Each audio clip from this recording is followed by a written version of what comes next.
of the AAOE. Look, next page. Hold on. He's been a member of AAOE since 2003 and Midwest AAOE since 2005. He's also a member of the Medical Group Management Association since 1995 and MGMA of Greater St. Louis since 2006. John McAllister also with Advanced Bone and Joint. Dr. McAllister joined the practice in 1989, becoming president of the group in 2010. He received his medical degree from Washington University School of Medicine and completed his orthopedic surgical residency at Barnes Hospital in St. Louis. He received his American Board of Orthopedic Surgery certification in 1991 and is since being recertified twice. So please welcome Jim and John for the presentation this morning. Thank you. Good morning, everyone. We are really thrilled and honored that you've chosen to join us in this session today. I think we want to say to start with that there are no permanent and sort of altruistic answers to this question of how to herd cats. What we want to do today is share some of the lessons we've learned, and what we would also like, with your permission, is to include you in this presentation. So you're going to find that we have a lot of questions for you. We would like your input, your involvement, because certainly many of you could stand up here and give this presentation with your experience in dealing with physicians as well. I happen to have the honor of having one of my physicians with me in this presentation, so that hopefully makes it really neat. But we really look forward to chatting with you today. Again, casual. We want your feedback. We want your involvement. Please join us in this, okay? So with that, we'll start with Dr. McAllister. So who is Advanced Bone and Joint? It's an independent practice. We've existed for 37 years. In 2010, it didn't happen really overnight, but it happened very fast. We went from about 11 providers to 4. Had some things to do with hospital acquisition of part of our group. Can you hear in the back? Okay. You hear? Okay. Hospital acquisition of part of our group, and impairment physician became paralyzed. So that was a major challenge. We're back to 11 providers now. It's at 8 surgeons and 8 doctors and 3 mid-level providers. We've had 5 compensation models since 2003. I don't recommend changing them that often. The last 2 took us 19 months with a consultant. So we'll get back to that later. I've been with this group for 28 years. Jim's been with us for 14 years.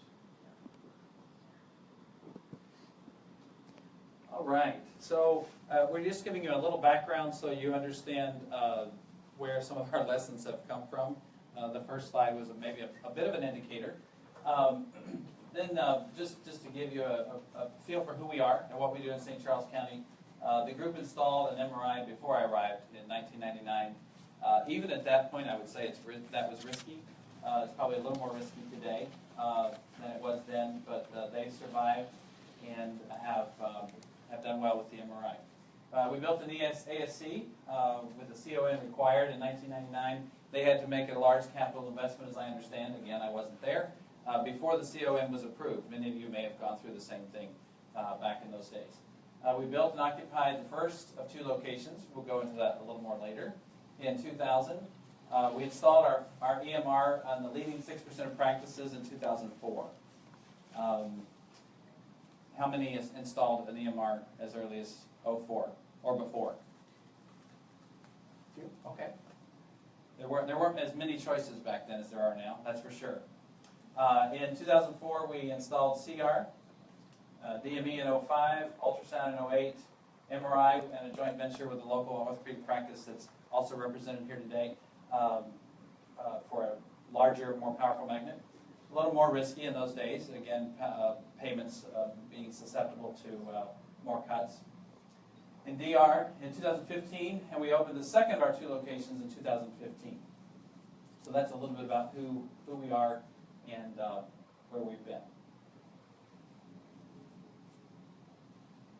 Well, we have a multi-specialty approach, so we have orthopedic surgeons, but we also have hired a non-surgical sports medicine doctor in 2007.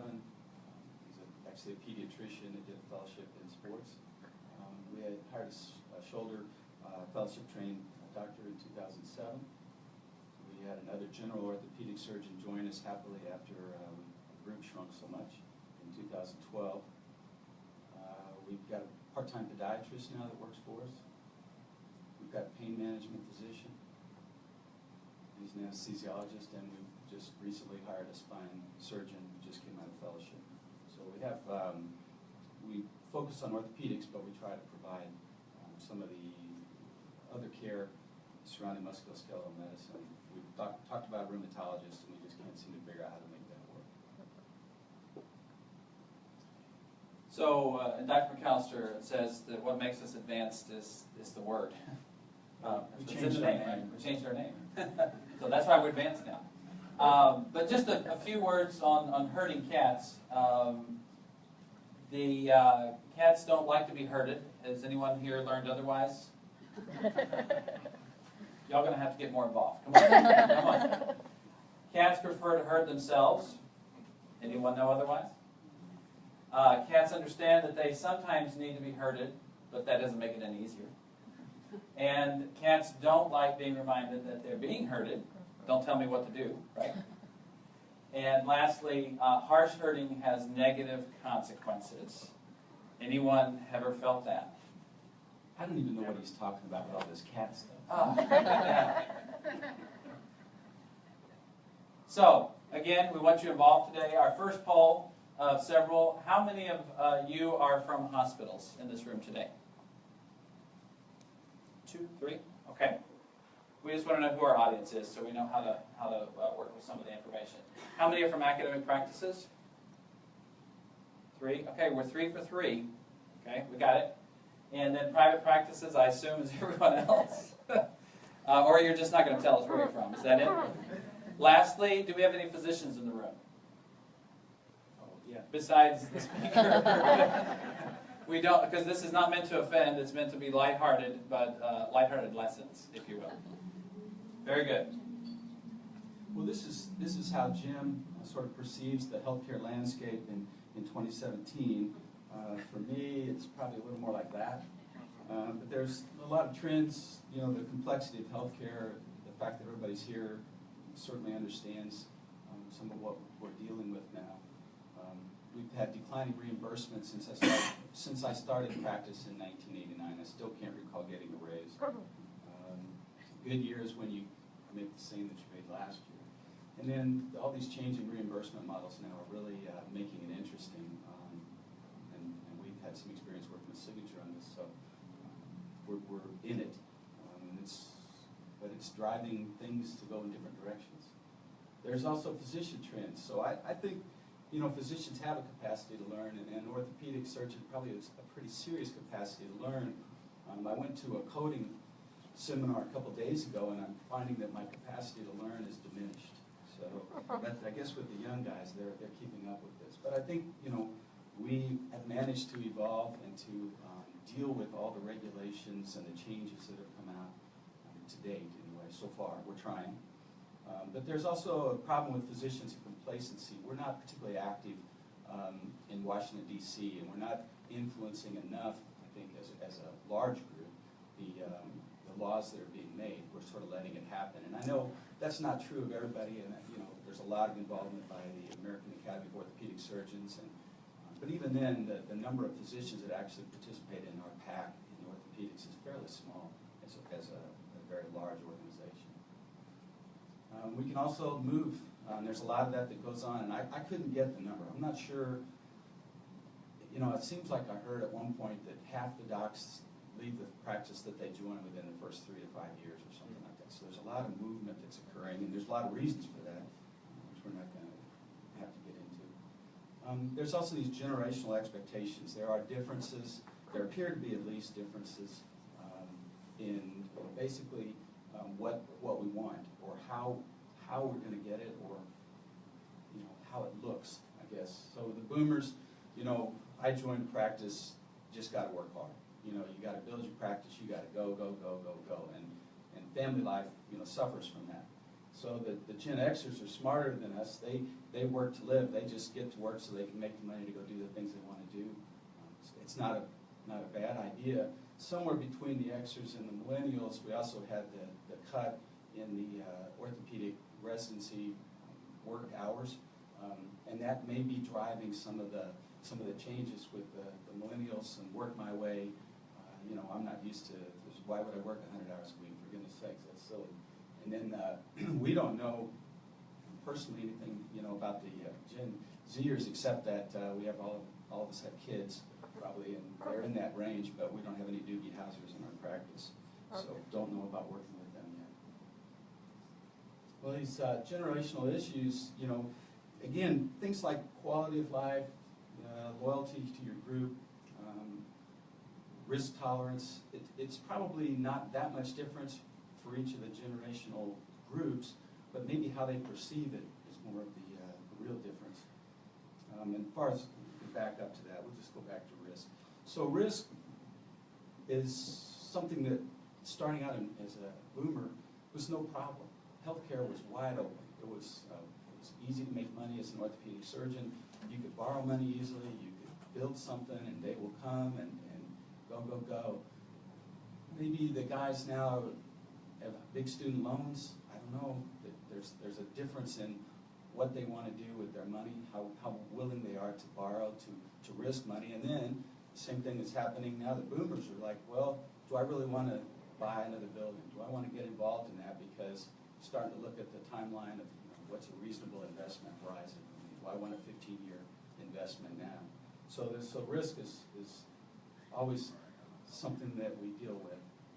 Doc, let me ask the group, are you experiencing some of these same things with both ends of the spectrum, the older gentlemen and ladies who don't want to risk any more money, they're 10 to 15 years from retirement, and then the 30, 40-somethings that just don't quite get their head around giving their money to buy a new building? Are we all in about the same place? We want to be sure we're typical, not atypical. All right, super.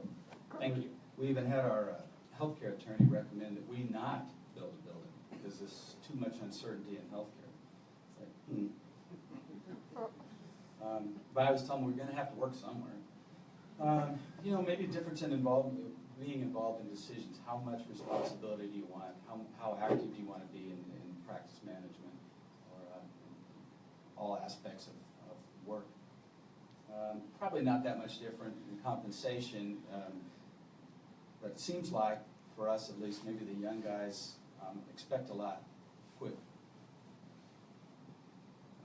Compensation, everybody wants some measures of security, lifestyle. There's no, again, it's probably not so much a difference in what from a generational standpoint, is more maybe a perception of what these things look like, what is the best practice. We're all seeing the move from quantity to quality, and how that's going to play out.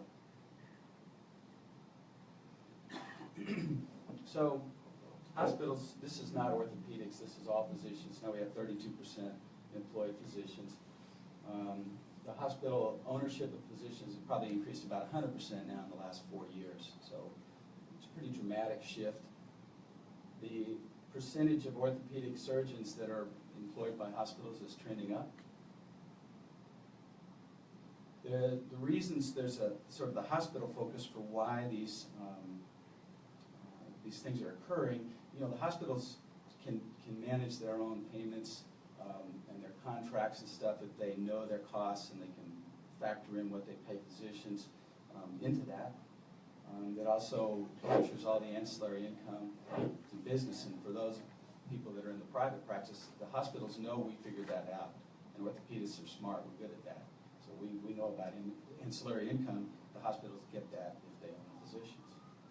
They have guaranteed referrals. So those guys aren't going to a different hospital. They work for us. So the physician focus of that looks more like, well, I have a guaranteed income, and it's good right out of the chute. Maybe a higher income, at least initially, seems likely. And then there's less risk and headaches. So you just show up to work and good to go. Well, where are the physicians the employed physicians work, obviously 32% work in hospital, and then the other group is it's fairly prominent. There are some sort of either private practice, multi-specialty, or single specialty groups. When you look at the self-employed physicians, you notice that 31%, that's the solo guys. You don't see that too much on the employed end of things. And then there's still the specialty group that is most of the self-employed physicians. This is a busy slide. On the far left, it shows the private practice. And basically, this goes from 2006 to 2016. There are about a little less than half as many guys now that are practicing by themselves in orthopedic surgery. And I think that probably a lot of that are those ones that are still in that solo are older physicians. I'm guessing. I don't have that statistic. There's a general decline in private practice orthopedists in the second group. I think a couple interesting things. The number of physicians that are in academic practice has doubled in the last 10 years, and I sort of struggle with that a little bit, figuring out how that happens. I mean, how many professors do we need? Maybe the younger guys are all smart enough to be professors. I certainly wasn't. And then under the hospital and medical center, employed physicians over here on the right, that's grown 4 times in 10 years. So we've gone from 4% to 17% now. So I think it's a remarkable trend. And where they work, the employed physicians typically work at a hospital. And I went backwards, sorry about that. Here we go. And then the employment by age group, again, looking at the millennials coming out, they're twice as likely to be working in a hospital setting than to be in private practice, which can cause some problems with recruiting for the guys that are in the blue boxes. The mid-range guys are about the same. It's about 50-50. And it's really a surprising number now of guys my age and older that are practicing in a hospital setting. And I think some of that may be I know of docs that have left a private practice and they're moving around. They're filling in these, going for 2 or 3 year stints, working at hospitals, taking nice contracts as part of their exit strategy. Or maybe they just want to go live somewhere else for a while and not deal with the headaches. I don't have it on the slide, but the average age of an orthopedic surgeon is 55, which I find really interesting when you sort of look at that slide and think about that a minute. Wait a minute, 55, start when you're about 31, 32. I guess maybe we don't know when to quit. I don't, what the deal is there. I think about all the docs that are over 55 that must be driving that number up. But it also gives me some, a little good feeling because at least in one area of orthopedics, I'm above average.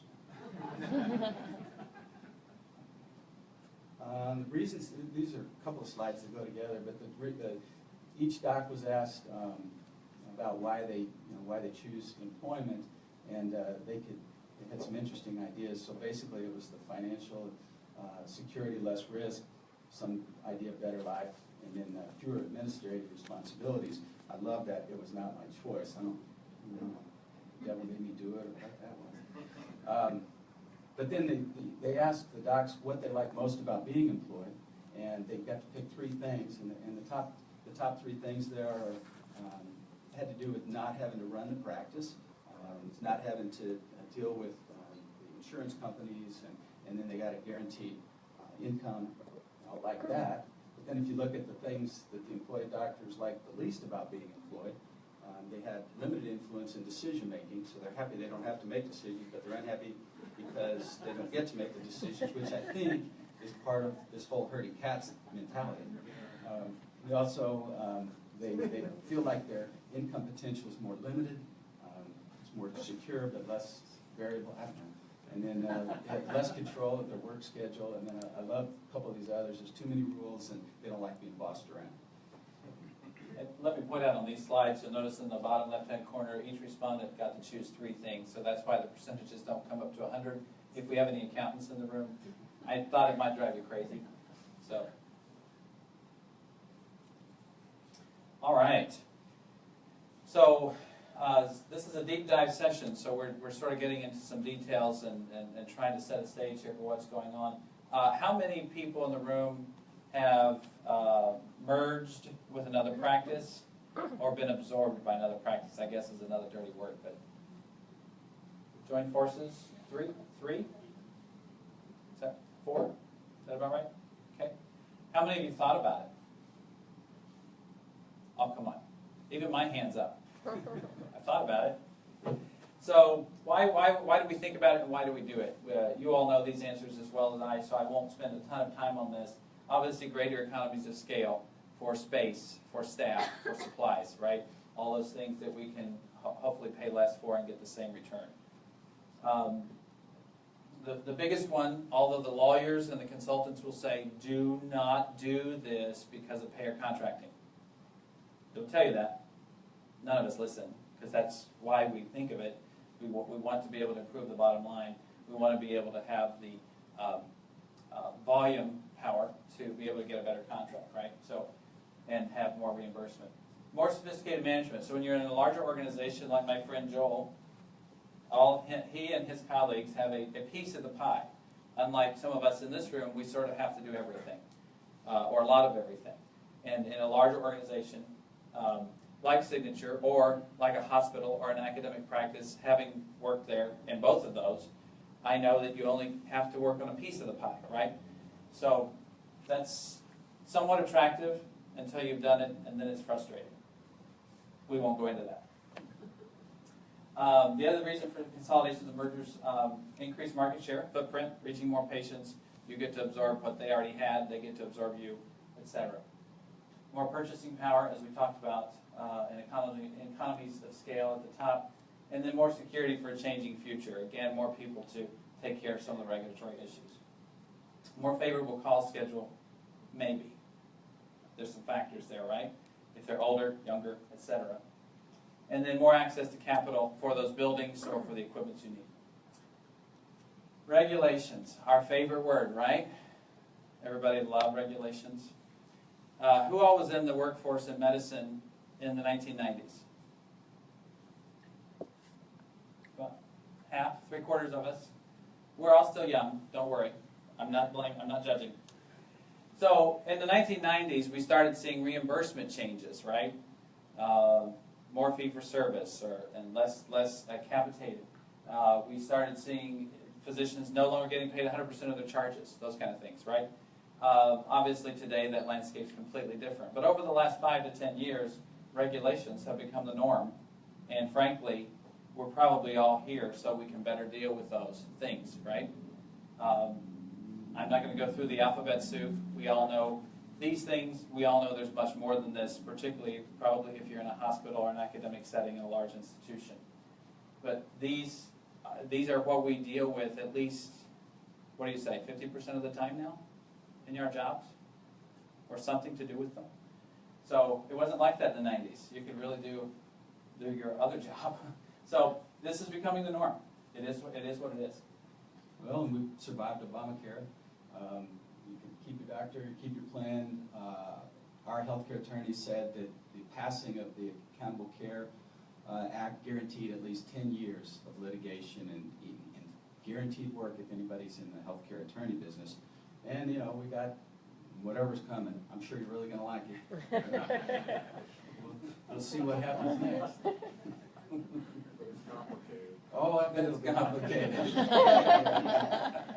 You know, I sort of like a lot of that complicated stuff to our you know, the way we try to bill our office charges. I mean, golly, I can't even believe the complexity of that. And I think back to the early 90s when you go to surgery and you come back and you see 70 patients in the afternoon and your notes were like 80-year-old woman here today with signs, symptoms, and x-rays all consistent with end-stage osteoarthritis scheduled for total knee. That was the whole note, you know, because you didn't have time to do it. Now you can't even send that in. I'm pretty sure you can't even bill for that. Probably better not. Can. Well, so there's advantages to being independent. There's quick decision making, doctor ownership. It's kind of fun. You can be your own boss. You can decide if the hospital's making you mad. You can go away and maybe work at an ASC or however you like to set up your practice. The sort of the cons of that would be that it's a declining model. So again, it's harder to recruit. It's risky to recruit, and the guys, you're competing with hospitals that are offering quite a bit more money initially, at least in some cases. You have limited ability to contract with the payers. You know, it's usually, our contracting is more like sign here or don't sign here, is how we negotiate, but I think it's a little better than that. There's always the constant rising operational costs that are driving, making it difficult to keep your business going and your doors open and make a nice income as a surgeon. And you have sort of this limited income streams. There's still a lot, maybe more. We have, fortunately, more than a lot of the other specialties available to us, but it's still somewhat limited. And you assume risk. No question about that. Okay, so part of the healthcare landscape that doesn't, I don't think, apply to this room, but I would love to hear or see hands. Anyone in this room, hospital, academic, or private, utilizing telemedicine services, or providing, I guess I should say, telemedicine services? One? I want to talk to you after. I want to see how it works. All right, so not many yet. What will that look like in 2035? I'm predicting that we'll be able to take an x-ray with our phone. I'm just predicting. Here's my knee, doc. Or something as good as. Or something, right, something like that. 2035, that's another 18 years. It's possible. However, telemedicine is here, and it's probably here to stay, certainly in other specialties. Today, the three most preferred mediums, telephone, email, text, you can see the percentages. I personally have used telemedicine by telephone to ask about my sore throat. And I got a medicine by phone. She never saw me. And we were done. And it was free because it's part of our benefit plan. So I have used this. And how many have used telemedicine in this regard? Telephone? 20%? Okay. Then next we have video-based telemedicine. 2015 it grew 7%. 2016 it tripled by that. And I think that's just going to keep going up because it's going to happen more and more. 30% are self-pay.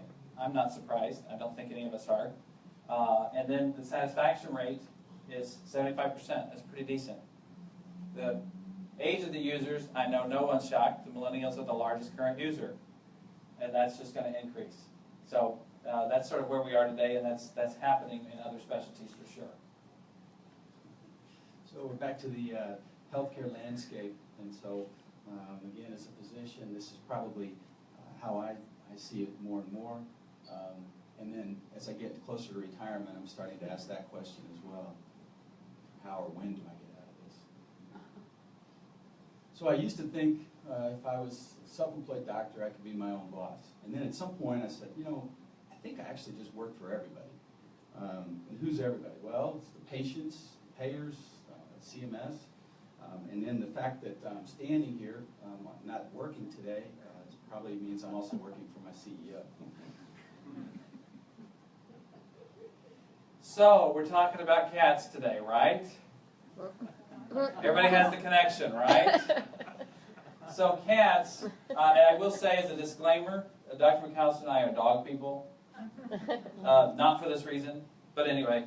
On cats, they are cute till they grow up. It's one of the ugliest cats I could find. I hope you agree. And then they certainly are needy at times. We'll have a few more of these funnies as we go through. But anyone disagree with these two at all? Okay. So, well, yes. No, you can't disagree today.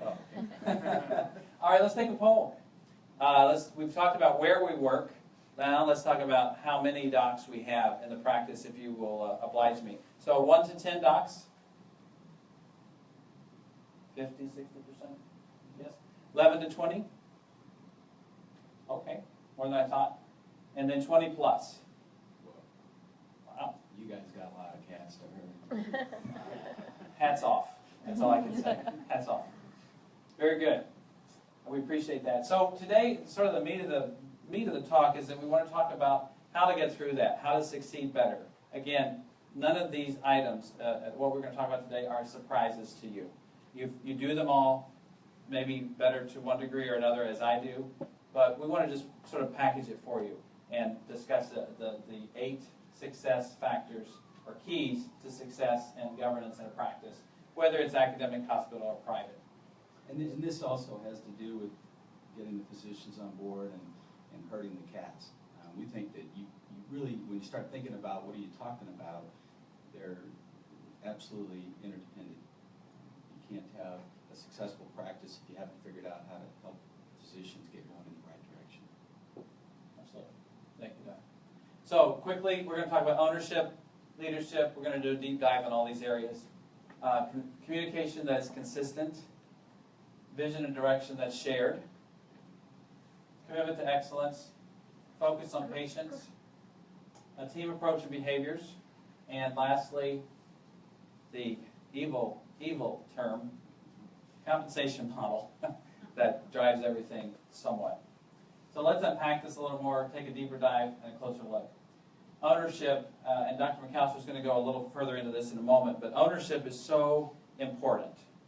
Beth, how do you define ownership? Before we tell you, how do you see it? Ownership, I would say it's defined by our shareholders at this point and what they want. Okay. Okay. Anybody else? I can't see name tags that far back. Suzanne, just because I know your name, how would you define ownership? Well, I think I can assume in the context that you're talking about here is that the physicians and the administrator feel this is ownership of the practice, and that means that everybody participates, contributes, and is thinking of what's best for the practice. Excellent. You're both right. Appreciate that. Thank you for your feedback. So, when we talk about ownership, as Dr. McAllister just said, it absolutely must include the physicians, first and foremost. Then it must include us. We have to be part of that picture, part of that vision, which we'll talk about a little more in a bit. Does it include employees? Have I gone too far? No. It has to include them. It has to make up your culture. And we're going to talk about this a little more later, but in our practice, we call our culture our soup. Because every person that's defined by those three lines brings a flavor, good or bad. Right? Has anyone ever had their soup ruined by just one person? We have. And now we're really protective of that soup because we don't want that to happen again. Our culture is created by every person. Every person is key, and every person brings a flavor. So we'll talk about that more in a bit, but just wanted to define them. You're both right. It's shareholder-owner mentality, and it's sort of attitude. Your practice and ownership in it. So we've just said this, practice mission. How do we get everyone on the same page? Does everyone have a mission statement? No judgment. If you do? Okay, all right. Not everybody, but most. If you have it, you got to know what it is, right? And do you just need to know what it is? Ashley? Everyone. I can't see your name tag. Alan. So you're right. Everybody has to know it, right? It can't be just you or just your docs. So everyone has to know it. Do you base all your decisions on it? Just ask yourself that question. Some of us do, some of us don't. Sometimes it's hard because you have a few cats at your door and you got to make this decision. And sometimes that doesn't align. In our practice, we ask ourselves this question: how are we changing lives with it? Are we helping our patients live their life better? And again, we'll talk about that and discover more about that in a moment. Each member is a vital part of something bigger. So in our practice, we sort of incentivize or motivate our staff by saying, you're not just checking in patients. You're not just making an appointment. You're not just putting on a cast. You are helping Mr. Smith walk his daughter down the aisle in 2 months. Suddenly it gets to be more effective, and it's a bigger picture. And it's more about life than the cast, or the phone call, or the appointment, right? Maybe we're helping Mrs. Smith be able to get on the floor and play with her grandchild for the first time in 5 years. It's different, and it's part of how you communicate that vision. So the first half of my practice career, we didn't have a mission statement, and when Jim came, I wasn't even sure what he was talking about. What is this all about? And it's key, and if you don't have it, your doctors aren't thinking about making one, but the executives probably should help get that going. So it's a great thing that you can always come back to. Does this decision fit with our mission? Is this helping us to accomplish what we want to accomplish? That question. When did that click for you? When he introduced that idea? Not then. I just thought, I was gonna agree, it wasn't immediate. I think all of us were kind of like a kumbaya kind of meeting, you know. We're used to getting together and deciding if we need a new x-ray or what are we going to do with this staff member, and all of a sudden we're talking about a mission. You know, and I knew the hospitals had one. It just never occurred to me that the practice should have one. So, you know, I think probably the older I get, the more I appreciate having something like that to look upon and think through and try to drive the whole organization in a direction, and it's helpful. I will add a little more to that timeline when you're next. But for us, it took the bad event of a divorce, what we call a divorce, and we lost 3 docs to the hospital overnight. It took that event, which was horrible. It wasn't fun. I was asking many of you for jobs. I didn't know if I was going to have one. But it took that time, and it turned out good to be positive. We took that time to step back from the forest and look at the trees, or however you want to say that. And we re-identified ourselves. We changed our name, and we, got some professionals involved and really started looking at who we are and why we are. So that's when it happened for us. I wouldn't wait that long, and I certainly wouldn't wish that on you to make that happen for you. But it's good to look at it sooner than later.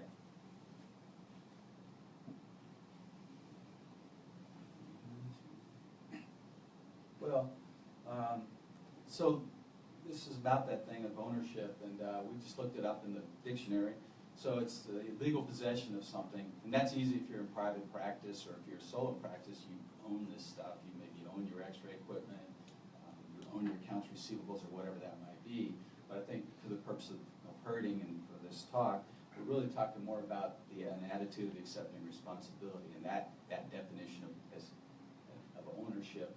It's how you take control of things, how you develop it. It gives you some examples that the employees are beginning to sense ownership in the practice and in their work, taking responsibility and enjoying it. That's really what we're talking about here, more important. So as a physician, what does ownership mean to me or to us? It's mine. It's like, I got a car, I got a house. So it's that legal definition, that strict definition, it's the financials, and it's I got this. But it's more importantly the attitude, and that's going to help drive your organization in the right direction and help get the physicians on board. If they're willing to take responsibility for themselves, for their actions, for their practice, for their perception in the community, some commitment to the greater cause. Again, this is if you're not in a solo practice, I suppose. And it often requires action. It's not just a sense of things, it's a doing, it's what you do. So the notion of ownership is very important for the physicians because it influences our patients, how we care for them, and how the patients perceive us. It really sort of shapes your character as a surgeon or as a physician, and it affects your personality, perception of who you are. It affects everyone around you. It affects the practice in your group. And then there's this whole notion, and I think regardless of the generation differences, there's still this need to have loyalty and responsibility and accept ownership for your actions and your patients, but also for your partners, for the whole group. And if you work in a hospital, that's the key, is if the docs don't really own it, they've got to at least buy into it and believe that the hospital and system that they're working in is the right one, and they're part of it, and they're owners in that healthcare ability to provide good care. So we're going to talk a little bit about leadership, and I don't really know if this Rooster is a good leader. I don't know what's on the other side, but he's got the hints that the rest of the group's going to follow him, it looks like. I guess they're going to first see if he makes it across. So the other thing about this is that Jim and I both have backyard chickens. Who knew? All right. So for us, we all, yes, Suzanne? Before you get too far away from the ownership topic, and without going into detail, we know each other in our groups, but I wonder if you guys or others here have issues with, like my boomer docs or my older guys certainly have a real solid sense of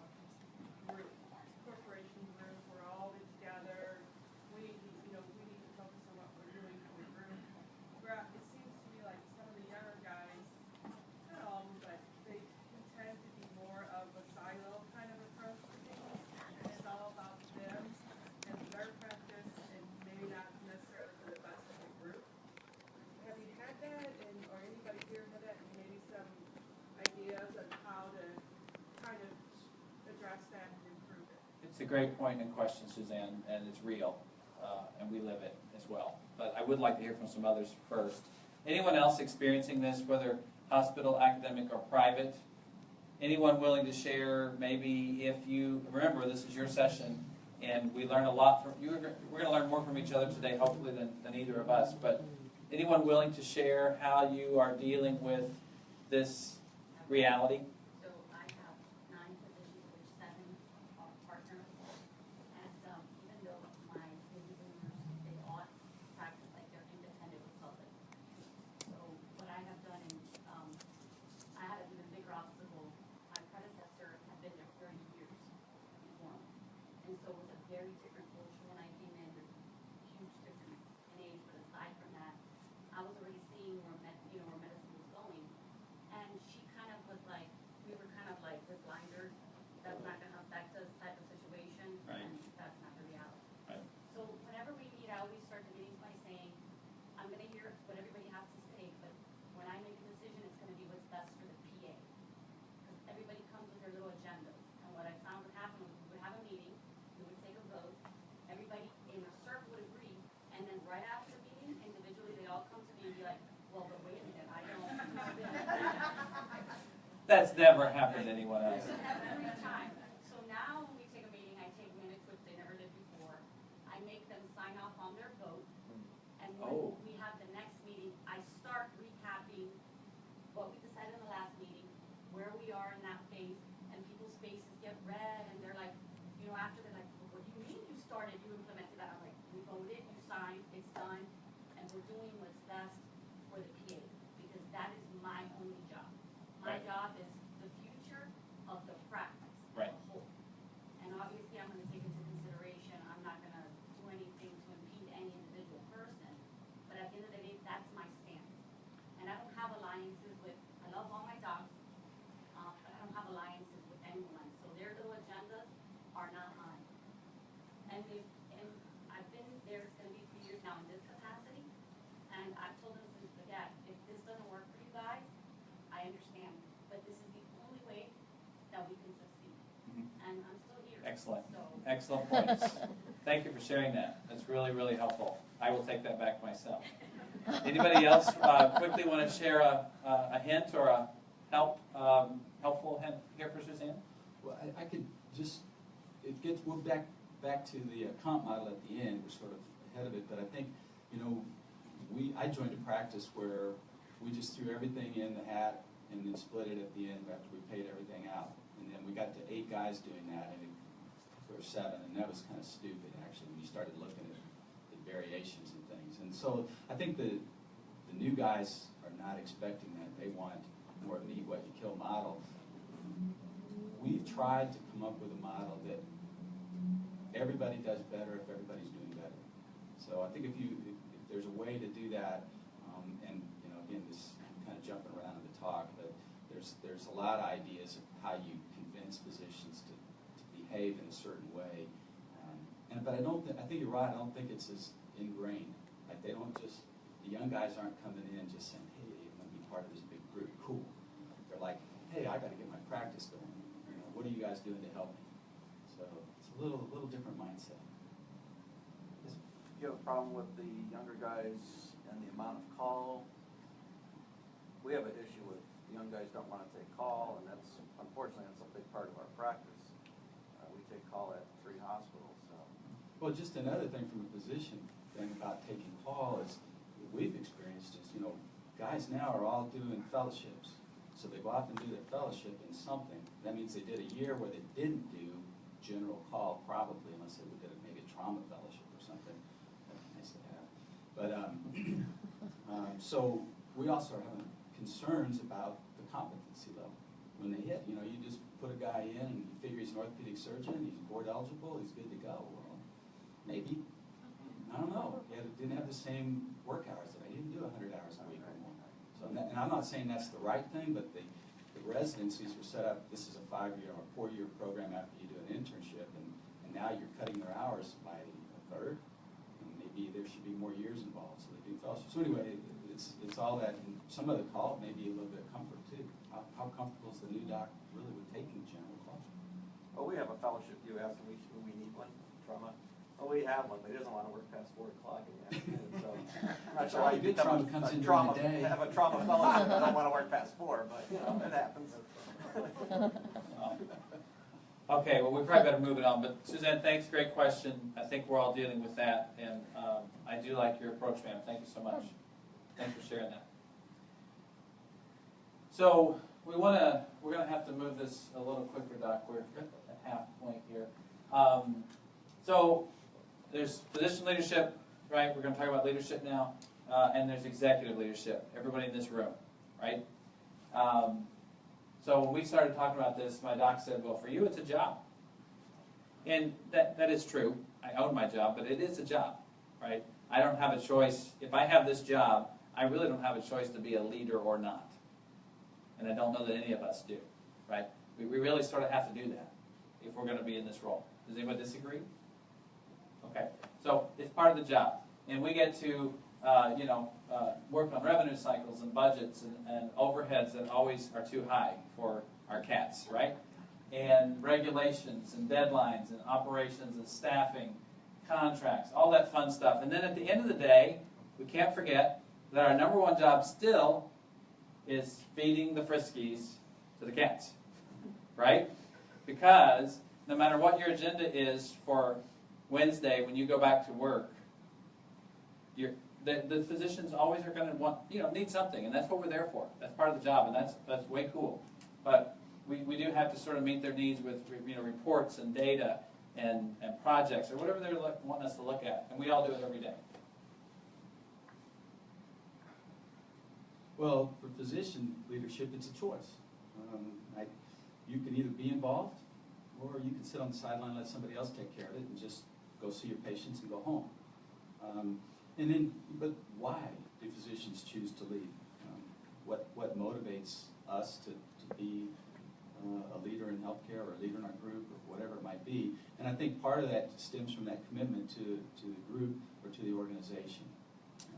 You need to, contribute and provide. You want to provide direction. You feel like you know something. You want to help guys get to a place, and you want to know what's going on. And if you're in the leadership positions, then you're having the close conversations, and you get to learn things before everybody else knows about it. Usually, there's also less altruistic motivations for physician leadership. You want to be the man so you can promote yourself. You don't trust the guys that are doing the leading, so you want to get involved so you can protect yourself from those idiots that are the leaders. And then maybe there's some status and ego, and maybe there's some money. Some get paid. Hopefully, if a guy's spending a lot of time as a physician trying to manage a practice, he should get some sort of remuneration for his time. There's definitely some common factors in good leadership. You want to obviously be involved in engaging and retaining patients. You need to focus on outcomes that are good for your organization. You want to be looking for innovation, looking for change, trying to stay current. We do that. It's so easy as a surgeon. You always do those things from a surgical skill or from how do you manage this problem, what's the best new way. But there's a lot of things that when I walk around the booths here, it's amazing how many things are out there that could help us run a practice better. So that's keeping up with those things. You need to be very concerned about the quality of the care that you're providing as a group. And there's the accountability to your partners, both on the bottom line, and you want to make sure you stay out of trouble. Hopefully the leaders are helping us keep out of mischief with the various regulatory agencies. So this is my favorite slide, I think, in the whole deck. I'm not sure how effective this guy's being. Not sure what your opinions are, but I think he's having a hard time of it here. But qualities of an effective healthcare leader, or truly any leader, whether it's you and I, or it's our physicians, is having the vision, the direction, helping others know where we're going. Are we going to build a new building next year? Are we going to rent a building next year? Are we going to, what are we going to do, right? Where are we going? Have a vision and a plan. Probably the most important word, I think you'll agree with me, we've all heard this word every day since we've been here. It's key. It's absolutely key. And in the list of effective healthcare qualities of leaders, and this is also in the list of the 8 successful keys. Communication is probably the most important. We all know that. It's hard to stay on top of it, but it's so important with physicians and with staff. Our approach, I was telling Doc, I really doubt an effective leader is someone who is in an anger management program, unless he graduated, or she, maybe that worked. But your approach, you got to know what you're talking about, you got to know the facts, you have to do your due diligence, your research. You have to be able to resolve conflict, which personally, I will confess, is my least favorite part of the job. Anybody love resolving conflict? You love it? Give me some hints. Calm demeanor, again. And then you need to be able to inspire and be the rooster who gets the hens to cross the bridge to probably a waiting axe on the other side. I don't know. But anyway, you have to inspire and be able to lead and convince them that we're going to a good place. So since physicians don't have to, they maybe choose to lead, or maybe they get thrown into it, you have to be involved in helping the physicians get involved. They may be just not thinking about what's going on in the practice. They're mostly thinking about getting the patient seen, what time to get to the OR. So there is this sort of an investment of time and energy. Maybe encourage them to go to, if they can't get around or can't get their minds around going to an AAOE meeting, there are AAOS practice management meetings. So there's an investment that the group might pay to help them attend such an event. Obviously, they can be coached, they can be taught by older doctors, by guys that are getting ready to bow out, maybe sort of groomed, if you will. There's various programs that a lot of the big hospitals have that you can go to for leadership, for learning the ropes, I guess. You can attend these types of meetings. You can do the compliance training and the little online things that you have to do that sort of gets people involved in thinking about what their role as a physician would be as a leader. So the avenues for that, and again, I'm thinking of administrators and how do you get guys involved, or how do you pick the ones that want to be involved? You can look at who's involved in the medical staff. I mean, gosh, I know guys I bet have never been to a medical staff meeting of any sort since they started practice. They don't go to the Department of Surgery meetings. They don't go to the general staff meetings. They got no time for that stuff. But they could attend. They could even get involved in the board of directors, or NBC type thing, medical executive committees at the hospitals. If it's your practice, then they may be a vice president, or they have a certain role. You can divvy up some of the responsibilities and get guys sort of taking charge of certain aspects. I kind of like delegating responsibility because it takes more off my plate. They could maybe be a surgery center director. Obviously, if they're department chair, they're already an experienced leader. But there's chiefs, there's program directors, there's other opportunities in academic world to get them involved. And I think those are just little helpful ideas. Or if you're looking at who you're going to pick as a leader, you look to see what they're doing that they don't have to do, which is basically involvement in the medical staff. Thanks, Doc. All right, number 3 on our list.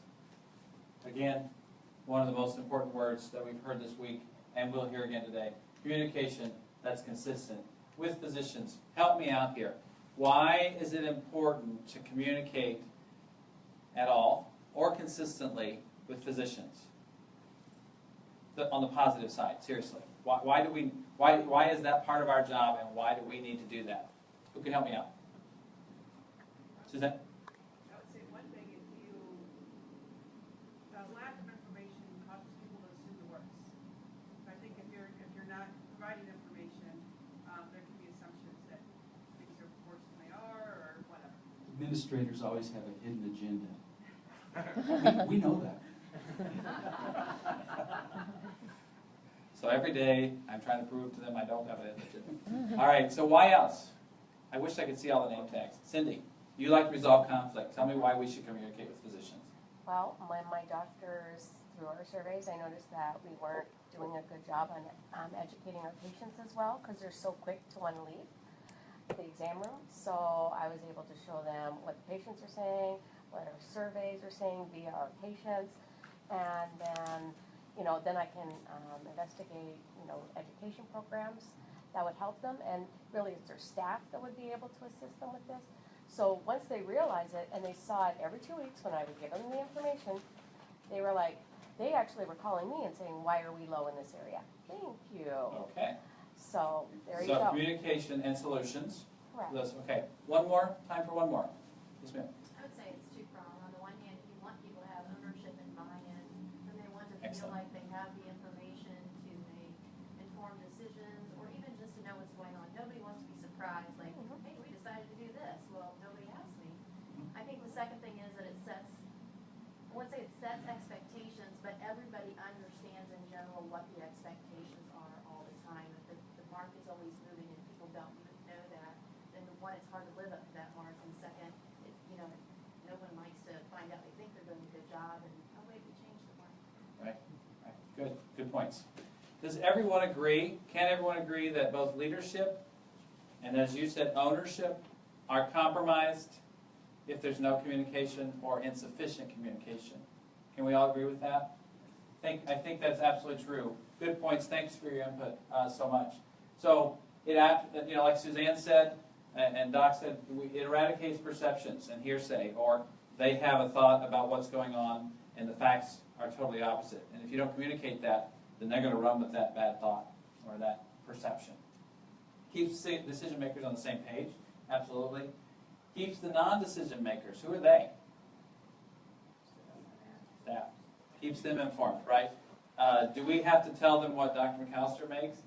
No. But they need to know what our volume is, how busy we were last month, why they went home tired every day or exhausted, maybe how the big picture of the money is, right? We'll talk about that a little bit more in a moment, but keep the staff informed on what they need to be informed of. And then lastly, essential to occur in private at times. Am I the only person who has to remind my doctor, don't talk about that in the hallway? Am I the only one? Am I alone? Okay. I just have one that's really bad about that. Hopefully that's all you've got. But absolutely, some things that happen in the boardroom need to stay in the boardroom until it's time to bring it out, right? So, just some keys there. Consistent communication with the staff. Same question, different group. Why do we need to communicate with the staff? Anybody? To get their buy-in, their ownership, right? Okay, anybody else? And again, to make sure they understand what your expectations are. Okay, expectations, direction, right? Vision. So, just what we said. It defines the focus, where we're going. Talk about the culture.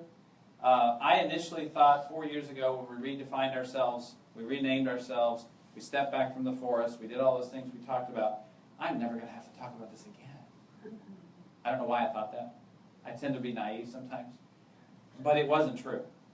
Because you got to talk about that stuff regularly. Who you are, why you're here, why Mr. Smith needs to walk his daughter down the aisle. You got to remind them of all those good stories and the reasons we do what we do. Inspire the team. Share the positive, hopefully publicly. Share the negative, hopefully privately, right? Thank and reward them. We'll talk about this more in a moment. Celebrate successes and goals. The most deflating thing for me personally, probably for you, and definitely for our staff, is when we have a goal and we have a target and we hit it or pass it and then we never talk about it. Or the physicians don't acknowledge it. I wasn't going to say that.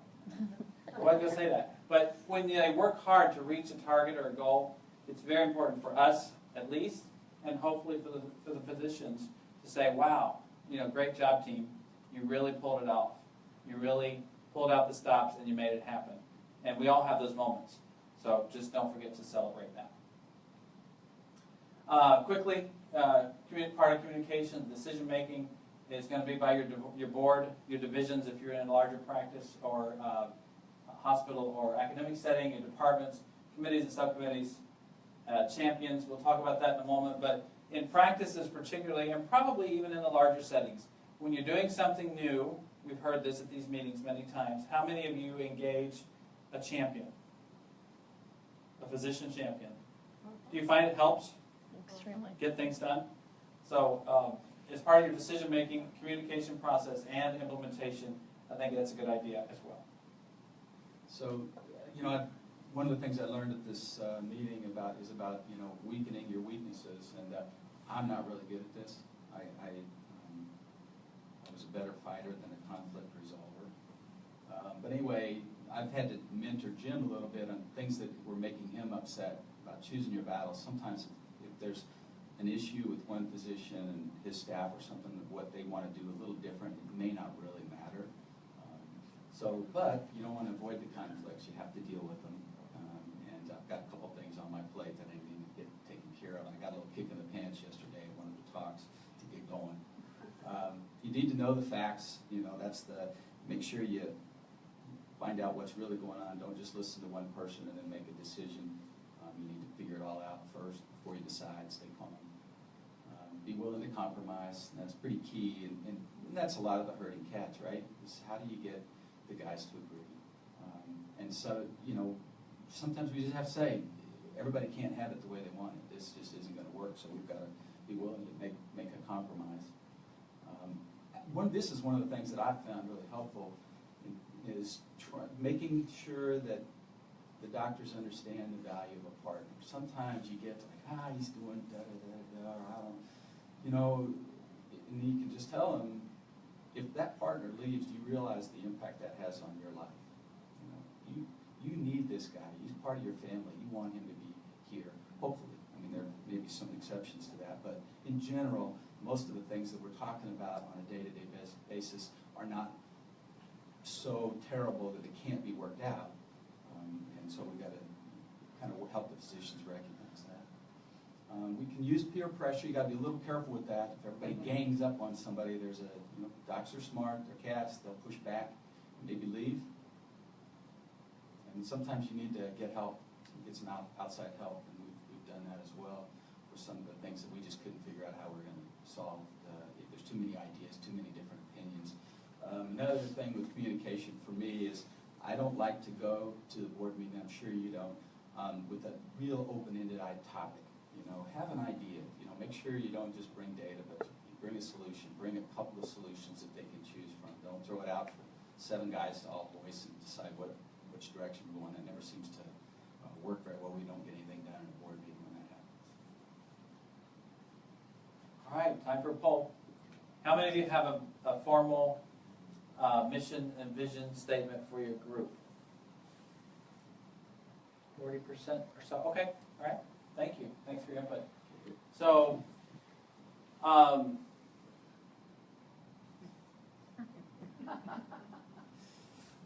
just wanted to hear some chuckles, that's all. So number 4 on our list of 8, we have to have a shared vision and direction. And the reason we have the POTUS's hair there is it starts at the top. It has to start at the top. Probably my naivety at one point in my career, I thought I could make it happen by myself. That was a farce. The physicians have to be involved in all this stuff, and we're going to hear this again and again. And we have to help them, it's our job to help them understand why it starts with them.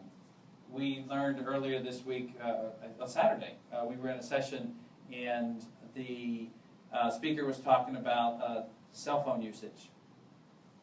And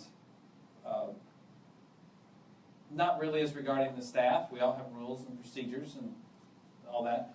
But regarding the doctors, we only have a problem with one doctor with this, that he will answer the phone in the patient room when it's a personal call. That doesn't work, right? That's not a good idea. Anybody else have that problem? Oh, no, I'm alone. Well, I wasn't alone Saturday.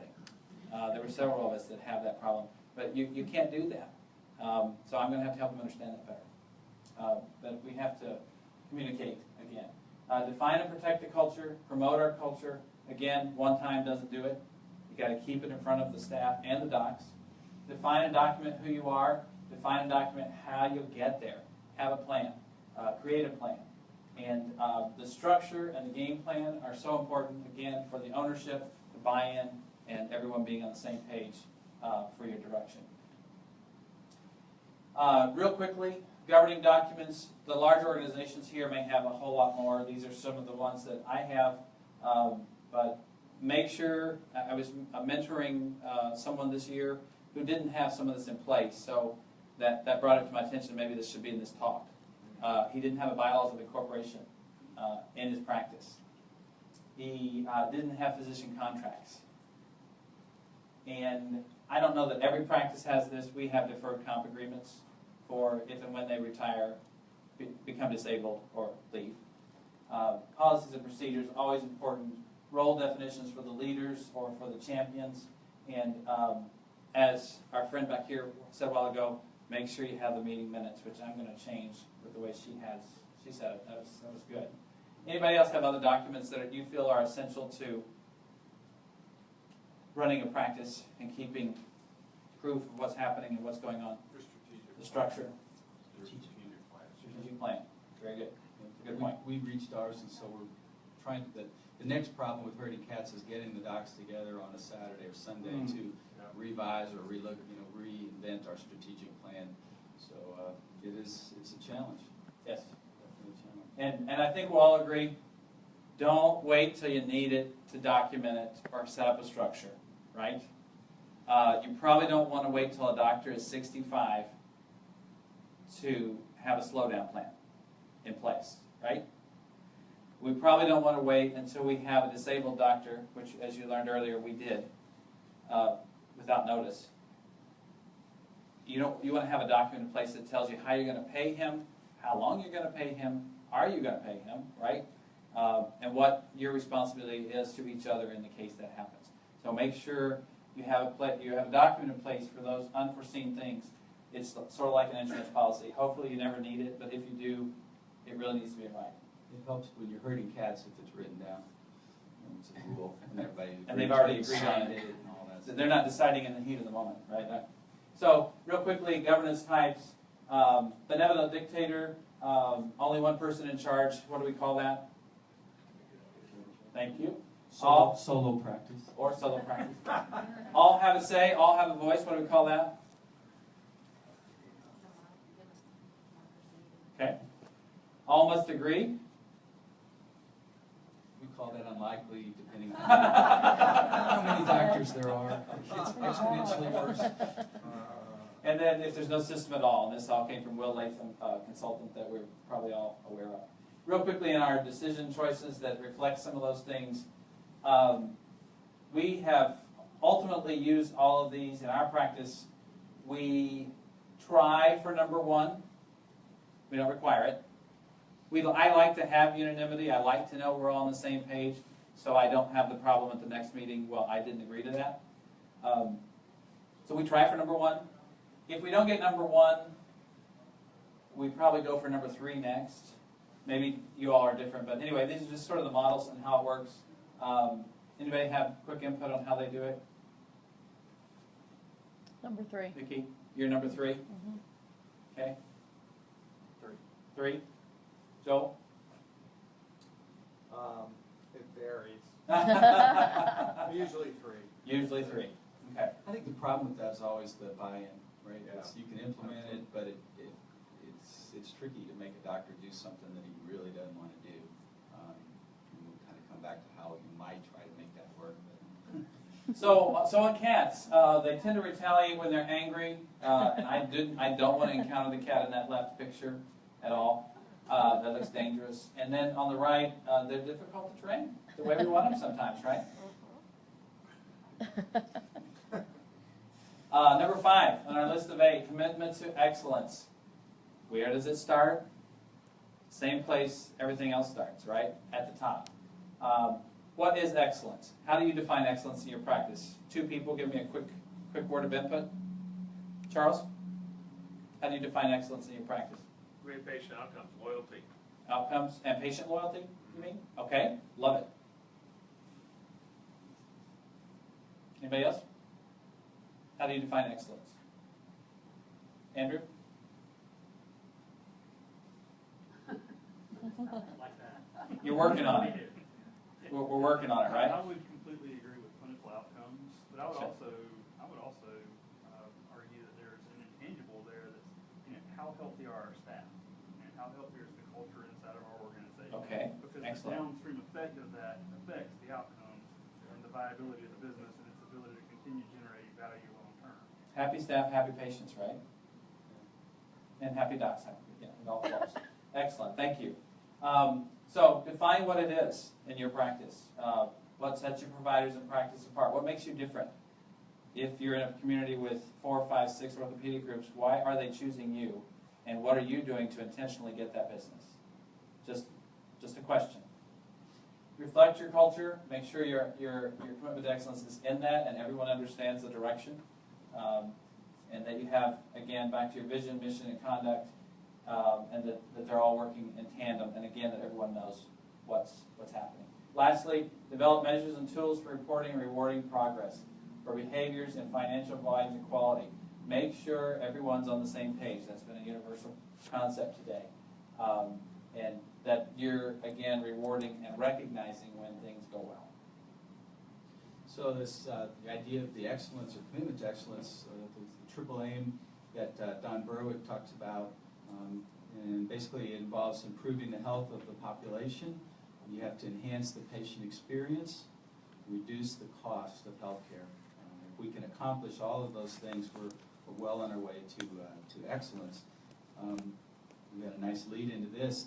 Dr. Bodenheimer-Sinski added the quadruple aim, so that to have that ultimate experience for the patient, you also need to take care of the provider. And I can think of me taking care of me as a physician, but it's more than that. It's also burnout in your leadership, in your executives, in the mid-levels, the PAs, the MAs, the rest of the staff. I mean, burnout is if you're not doing something to make things fun. Everybody's got to go to work, right? Most of us anyway need to earn a living.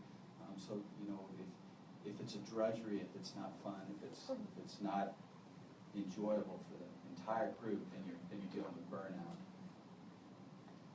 And I had a little quick question: how many of the people, the administrators, think they have physicians that have some burnout right now?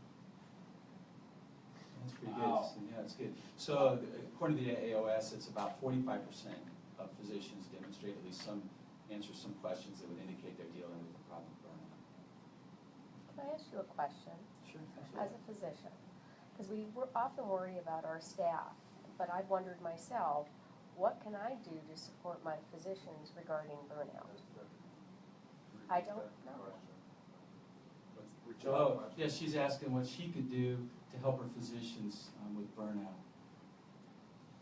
Yeah, it's a good question. It is a tough question, and I think, maybe part of it sometimes is rewarding success, or at least not even rewarding, recognizing. So a lot of times we're like, hey, we had a good month, next month's here. Taking time to, it's the same for the rest of the staff, maybe being thankful or appreciating that somebody's doing something that's helpful and doing a good job. It can be that simple. Guys need to take time off. Make sure your docs aren't just hitting it 52 weeks a year thinking I gotta go. They need to get away from it. They need to blow off some steam and get away from practice. And everybody probably has different ways of doing that. So that's it's difficult. If you're big, maybe you can organize a physician fishing trip. Cool. I don't know how that works. In a smaller group, or 2 guys want to fish, 2 guys have no interest in it. I don't know. So it's hard. With some answers. Good question, though. A large organization. So in total, I think our physician group has 1,800 physicians, and then we have 32, I think, orthopods now. So we're addressing burnout. The stat we got was 48% of physicians are experiencing burnout. And we brought in some outside consultants to help. And a big thing that we're finding is, the EMR made everybody's life better and made everybody's life worse. So our physicians are spending just as much or more time in the EMR as they are in patient-based time in the OR. They're on EMR at night. They're on EMR in the weekends. They're on EMR after they put their kids to bed. So what we're looking at is how to make a staffing model work with scribes so that they are doing so they can do more care, because that's what they want to do is patient care. So they go in the room. There is a scribe there, which could be an MA level. When they walk out of the room, the dictation is done. So how do you make that work? That's always, especially financially. I think that's another session, maybe tomorrow or something. That's a good point. But burnout causes decreased productivity. We know that as well. So if we can help them have a better work-life balance, they'll be more productive. Excellent. Which can offset those costs. That's a great summary. We have Work-life scribes balance. that's very successful. I just didn't know how many people have scribes in their practice. Scribes? Who all has scribes? Oh, I'm getting one next week. Oh, thanks, guys. Appreciate it. I'll feel less burned out, I'm sure. All right, we're going to need to move on. Number 6, patient-centered focus. This is not a surprise. My first line is not a surprise, right? They have to understand that every decision cannot be, and this is hard for me to say because you and I are both responsible for the bottom line, right? Every decision cannot be solely about the bottom line. That's hard for me to say, but it's true, right? It has to be about the patient. Where your building is, what your amenities are, where what the layout is, how you intake patients, the care you give, your hours of operation, all those things, your technology, everything is about the patient and has to fit their needs, right? We all agree with that. Any disagreement? So, just a reminder that patient focus has to start at the top, and again, as we've said with everything else, has to involve everyone. Your team approach, number 7, has to be together and unified. I know we've seen the top line again and again, but it's so true. The team is who? Who's the team? Is it just the doctors? Is it just the staff? Is it just the PTs? Is it just the PAs, right? It's all of us. So we have to be on the same page in the group, the board, in the larger organizations, your departments, your divisions, and the designees, which we'll talk about in just a moment with champions. Staff liaisons, something we just did, who was Nicole's idea. It was just a wonderful idea. She appointed one person in each department. We are small, medium-sized practice, but one person in each department, not to be a staff lead, although that might be a term that some of us use, but someone we could go to if we want to get a new software. We could get those 5 people together and say, if we got this, would this make your life better or worse? And would it be better for our patients from your perspective because you do the work? That's been phenomenal. It's really been well received, and it gives the staff a voice, and it helps us stay on the same team so we know that we're doing what's good for the patients and the staff in this case. And again, the culture and being on the same page with all of your behaviors. Just real quickly, on the left is a board that's hanging outside my office. The physicians watch this very closely. Here's our goal, and here's how far we've gotten to it or not every day of the month. Hey, what's going on, Jim? Why is that so low? Oh, it hasn't been updated in 2 days. I apologize. Or whatever the answer is. The staff watch it probably more than the physicians. Why is that? Maybe. Incentivized? I'll tell you in a moment. On the right is a question of our 16 that we give out. Our patients receive this electronic survey within 4 hours of their appointment every month. And this particular one says, how did the billing staff treat you, basically, check-in staff, nursing staff, etc.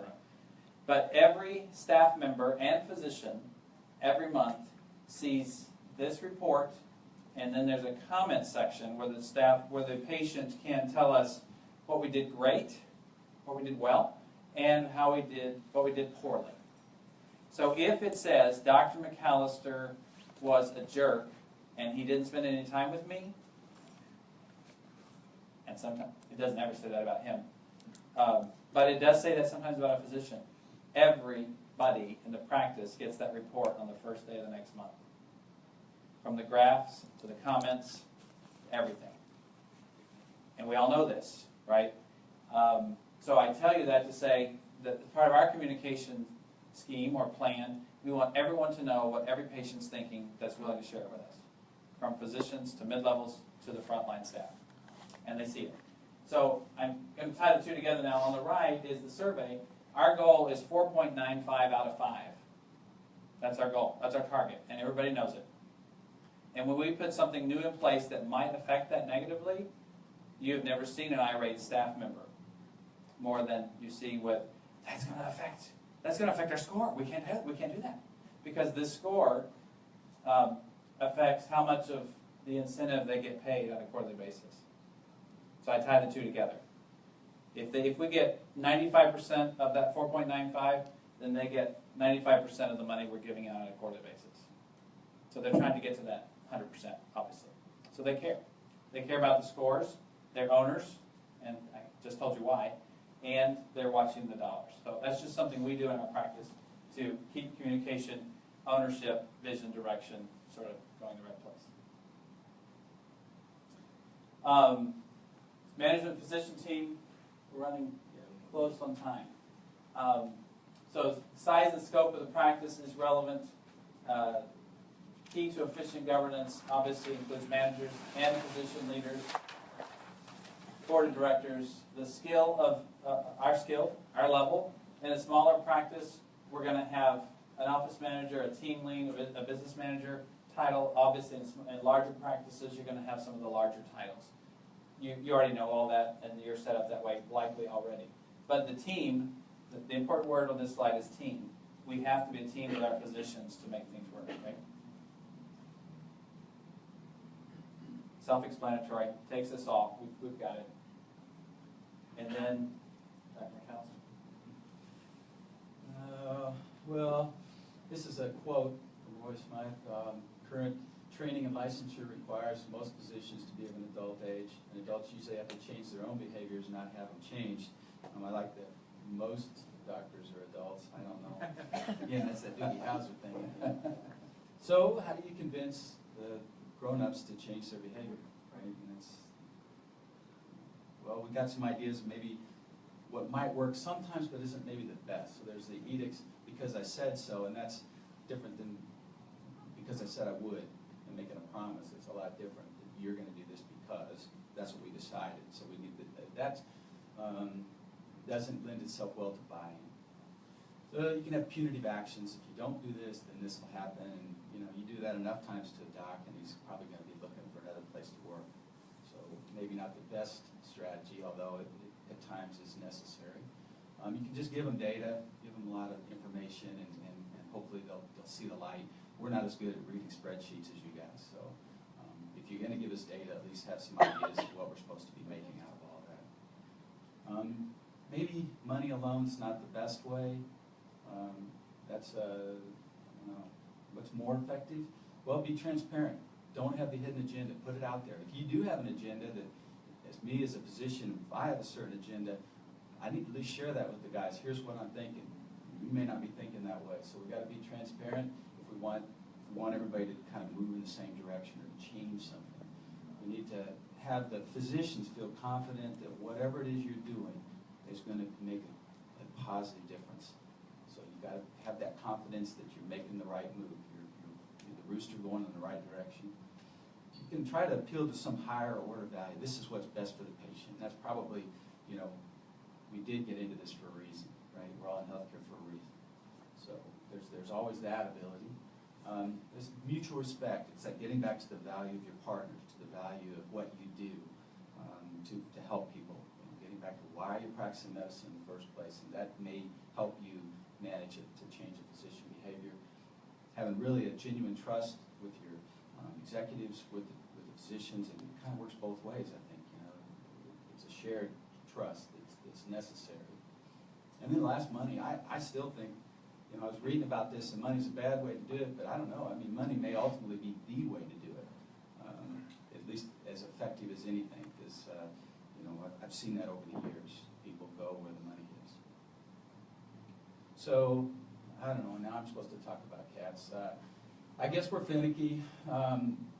We don't always want attention, but when we need it, we want it, whatever it is, on our time. So, administrator needs to talk to me at 9 o'clock at night if that's when I got to talk about it. And then we like to be told we're doing a good job, that, we're all good. Be stroked a little bit. So we're sort of towards the end in the aligned compensation model, and if you're thinking about changing it, this is Iron Man here. You might want to gird for this sort of event. Buy a suit. Rocket-propelled suit that I could leave the planet with. One size doesn't fit all. It's defined by your culture, and again, it's evolving, and it's the younger people are definitely not into the I'll share. Everybody's got a different idea of how hard they want to work, and so the comp model needs to reflect that. Measuring what you reward. So is it just about money? And we're still working through that. How do you incorporate quality, patient satisfaction, all that stuff into compensation model? And for us to do that, we'd have to change it again. And I think it'll at least be a while before that happens. You got to know how many members it takes to change it, and you got to make sure the documents on your physician contracts have an end or can be changed by changing the comp model. Because if they have an open-ended physician contract, then, and you change the model, you may be violating the contract. So there's some interesting things that smart doctors with good lawyers come up with that can affect your ability to change a model. Everybody wants to have a voice. The other thing that's obvious with comp models with herding, to us this is sort of the ultimate in herding, but there's always going to be a winner and there's always going to be a loser. It just, it's the way it is. So that's,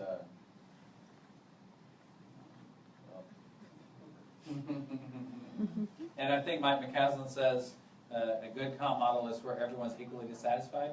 We've all heard that. And I told my guys that for 19 months. It didn't speed it up, but I told them. So lastly here, with your comp model, it has to, the group has to decide, as Dr. McAllister mentioned, they have to decide on what they're going to measure and what it's going to be based on. So just keep that in mind. Real quickly, we've talked about the 8 keys to success in practice governance. I won't read those again, but this is attached to the app. Our slides are. The other thing that I put in there that is not in the slides is just an outline of our comp model on a spreadsheet so you can see what all we measure. Get a magnifying glass because there's a lot of lines. But it's there if it helps you, and I'm happy to talk to anyone who has questions about that. The other thing, Doc, if you don't mind, I'm going to skip through these. The surviving change, some of the lessons we've learned. You've heard most of that during the talk, so we're going to skip through these. And then just real quickly, in the app and in the slides, which are they're both there, but this is a governance matrix that we've put in place in our practice just recently.